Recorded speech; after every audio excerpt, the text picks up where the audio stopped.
Bienvenue à tous sur la chaîne True Stories. Aujourd'hui, nous allons plonger dans une histoire à la fois fascinante et mystérieuse autour du mont Everest. Si vous suivez l'actualité des créateurs de contenu, vous savez peut-être qu'Inoxtag, célèbre YouTuber français, a réalisé son rêve en atteignant le sommet du mont Everest en 2024. Mais une question se pose, Inoxtag a-t-il croisé Green Boots? Restez jusqu'au bout de la vidéo pour savoir la vérité. Mais qui est Green Boots? Green Boots est le surnom donné à un corps non identifié, qui gît à environ 8500 mètres d'altitude, sur la célèbre route du nord de l'Everest. Le corps, figé dans une petite grotte de pierre, est reconnaissable grâce à ses bottes vertes fluorescentes. La majorité des alpinistes passant par cette voie sont confrontés à cette vision tragique. Ce corps est resté là depuis 1996, et l'on pense qu'il pourrait s'agir de Tsewang Paljor, un alpiniste indien décédé lors d'une terrible tempête cette même année. Alors, pourquoi cette question?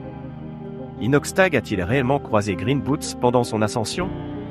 Tout d'abord, il faut savoir qu'il existe plusieurs routes pour atteindre le sommet de l'Everest.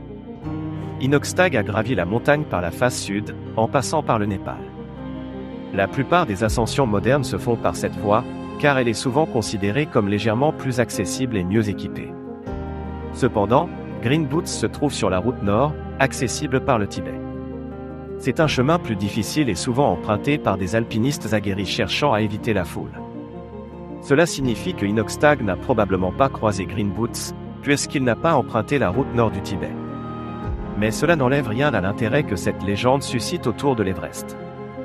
Même si Inoxtag n'a pas croisé ce point de repère tragique, cela ne signifie pas qu'il n'a pas été confronté à d'autres dangers. L'Everest est souvent qualifié de cimetière à ciel ouvert. Plus de 300 alpinistes y ont perdu la vie, et de nombreux corps restent figés sur ses flancs, impossibles à récupérer à cause des conditions extrêmes. Le passage devant des corps d'alpinistes, comme celui de Green Boots, est un moment poignant pour ceux qui s'aventurent sur les pentes de l'Everest.